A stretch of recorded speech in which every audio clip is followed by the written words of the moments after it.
What is up, my dude and dudettes, and welcome back to TellerTube. In today's video, we're going to be looking at the subreddit r/choosingbeggars. If you're new to my channel, be sure to subscribe so you can stay up to date with my latest videos, and with that being said, sit back, relax, and enjoy the video. Free laptop blows up in my face. So my husband and I have made a habit of gifting our friends with items when we upgrade to something newer. This has never been an issue in the past. Hell, one of our neighbors who we've been friends with for the last decade or so has been on the receiving end many times. Anytime we've gotten a new Xbox One or TV, he's always been our first to go to. He's always been super grateful. Well, this year has been a bit different as we decided to upgrade our laptops, which our neighbor doesn't use. We have two gaming laptops, but just wanted to upgrade to newer ones. So we gave one to one friend and the other to someone we knew. Now, one is in perfect condition as I hadn't had much time to really enjoy it. My husband's, though, needs either a new battery or new charging cord. Other than that issue, the laptops were identical. Our friend, super stoked, said he didn't care which one we gave him. The other person wasn't so happy about it. Here's the cast: AF, awesome friend; CB, less than thrilled person; M, whatever you want to call me. Awesome friend. Thank you so much. I've not had a computer in a while, so it'll be great to be back online. No problem, rather give them to friends than sell them if possible. Well, I don't want the one that's broken, so I'll take the other one. All it needs is a new charger or battery. Well, I want the other one as it has no issues. If you want me to take the other one, then you'll need to fix it first. Awesome friend. I don't care which one I get, if it makes it easier, I'll take the one that needs the fix. I can save up and get what I need in a week or two. The whole point of this is to gift you both with a laptop. Choosing Beggar, we're giving it to you for free. It's not a major issue with it being a battery or charging cable, and I can easily install the battery. This was an interior style battery. It will still turn on and work as long as it's plugged in, it just won't charge currently. I don't want to be restricted with cords, this is just BS that you refuse to fix the issue with the laptop.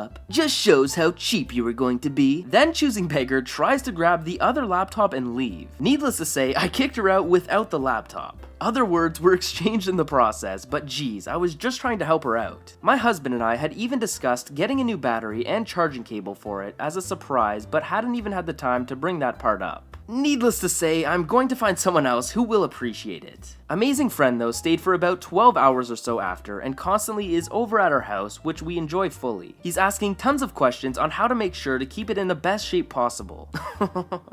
Jeez. Karen, it's a free laptop, what are you complaining about? It's not good enough. Your free junk ain't good enough. So I've been cleaning out the garage and house over the past few weeks. Some stuff to charity, some stuff out on the curb. Usually the stuff on the curb is gone within a day or two with no incident. There was a mystery a couple of weeks back of a bunch of old wads of gum flung about, but then I remembered I stuck out an old table that had been in a kid's room. So I deduced that someone had flipped it over and spent the time to pick off the child hidden stash and return the masticated lumps to my lawn. You're welcome and thanks. But on to the choosy story. Yesterday I placed a wrought iron rack for holding outdoor barbecue gear on hooks. I get a knock on the door and the lady is there. Choosing Beggar. Free rack? Yep. Need any help loading it up? It's a little rusty and dirty. Want me to wipe it off or something? I'll take it if you spray paint it. Rust prevention, black. Me, trying to be non-belligerent. Well, I don't have any paint. I'll leave you my number so after you buy some paint, it won't cost you much. And have restored it, you can give me a call and I'll come get it. You can deliver even maybe. Yeah,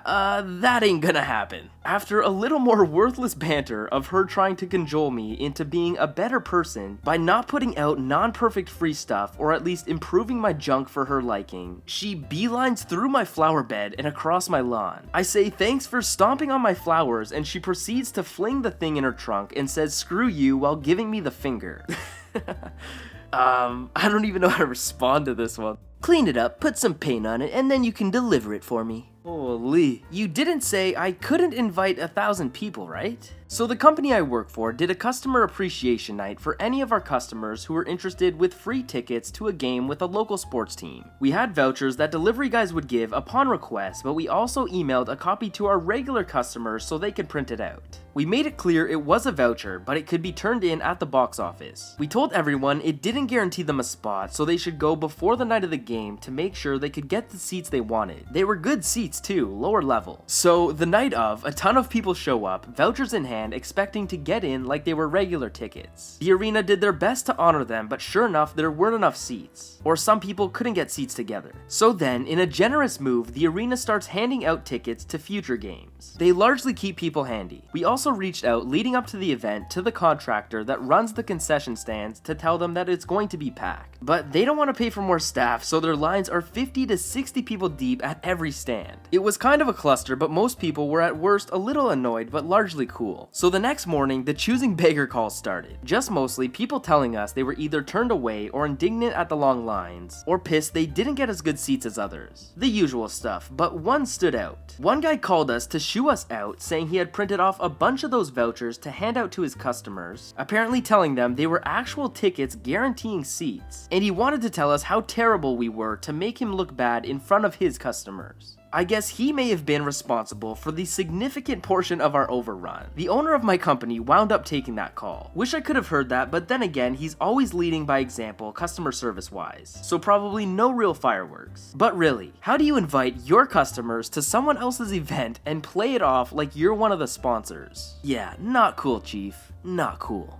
Elite Controller. This happened a while ago before Christmas started, around the time the first generation Xbox One Elite Controller came out. At the time, I was working at an electronics store and we had just sold out of our Xbox controllers minus the Elite series. Now, since it was all that's left and we had nowhere to put it, we removed the price of what used to be there and left it blank. Next to it were empty areas where there were once Xbox controllers marked for their price. We removed the tag on the Elite controller so people won't just come up and try to buy it for the price of the regular controllers. It was new at the time, so the modeler wasn't set for it. The people here are me, my manager, and Karen. Karen. Excuse me, I'd like a controller, please. Me. Okay, sure, which one? The Elite controller. Okay, that'll be $160. But the price says $50. Those empty pegs are where the normal controllers usually are and were sold out. Well, can I get that one for $50? Ma'am, that's an $110 difference. No way I can do that. Can I ask your manager? Sure. Manager. Alright, what's going on? I saw that Elite controller there that has no price, so I thought it was $50. Could I get it for that much? I can't do that, ma'am. That's a huge discount, and we only make about $10 on each of them sold.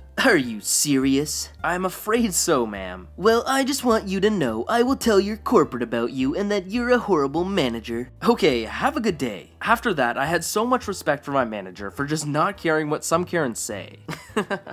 Karen, that's a $110 difference. Not gonna happen. Subway Beggar does not appreciate offer to help. So this happened about 5 years back over a several month period. So I work in a medium to large size city with public transit. At subway station, awaiting train to head home, northerly direction. Choosing Beggar with a coffee speaking loudly. Can anyone help me? Stolen wallet, need money for bus. I just got a job, can pay you back. Train arrives, folks hop on, including Choosing Beggar. Starts saying out loud how people are uncaring, horrible, no one will help her. She has a job starting at X Salon, blah blah. Another rider has enough, so comments how some people beg for a living and that is why no one believes her. Fast forward a few weeks. Get on train, I hear a woman start loudly asking for help. Choosing Beggar. Needs bus money. I hear a rider say, "Where's your friend? You were on the train yesterday begging for money. I've heard your sob story already." Choosing Beggar starts saying, "You are so mean, blah blah blah." Few weeks later, same deal on the train. Sob story. Need $20 to get home. I decide to call her bluff as we are near a transfer station to a larger commuter train station where many folks transfer. I figured I have my commuter card and can buy a train ticket for her. Max train was like $10. If in real need, this should help. I offer to buy a train ticket.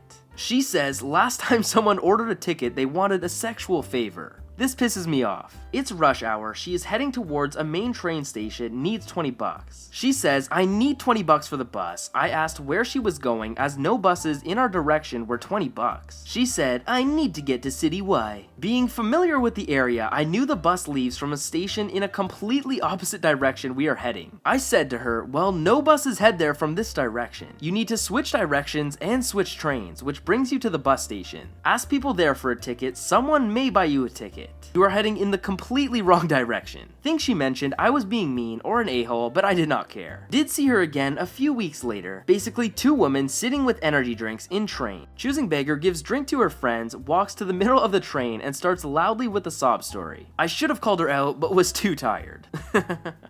Oh, you're going there? Really? Well, too bad you're going in the complete opposite direction. Nice try. Pregnant Choosing Beggar asks for spare change, isn't happy with amount. A couple years ago, I was staying in a hotel in a not so great neighborhood for work. One day, I was headed to my car and a woman was waiting near there. I passed by her and she introduced herself to me and asked if I could spare her any change. I don't usually have cash on me, but I actually had a $5 bill at the time and I'm terrible at saying no with things like this. I gave her the 5 and she said, "Oh no, this isn't enough. Do you have more?" I apologized and told her I didn't. She said, "There is an ATM down the road. Could you drive me there and take more money out for me?" Truly annoyed and caught off guard at the same time, I told her no, I have to get to work. She then began telling me this sob story about how she's 7 months pregnant and has been starving for days and showed me her ID to prove she wasn't lying. The name on her ID did not match at all to the name she introduced herself as. I once again told her no, explained I was running late and drove off as quickly as I could. I called the hotel to report what happened and they explained to me she's been doing this on and off for over a year now, and that she definitely isn't pregnant because she's been saying that since she started, and that the number of months pregnant is never consistent. Still not sure why the hotel never did anything about her. For explanation, it was a very nice hotel, the location of it was just not the best. I did not have a say in the hotel or location as my work was paying for it. "No, that's not good enough. Are you serious? Drive to the ATM, pull out cash, and bring me back more." Alrighty, Karen. Anyways, I hope you guys enjoyed today's video. If you did, smash that like button as it would really help me out. Subscribe to my channel so you can stay up to date with my latest videos, and I will see you guys in the next video. Peace.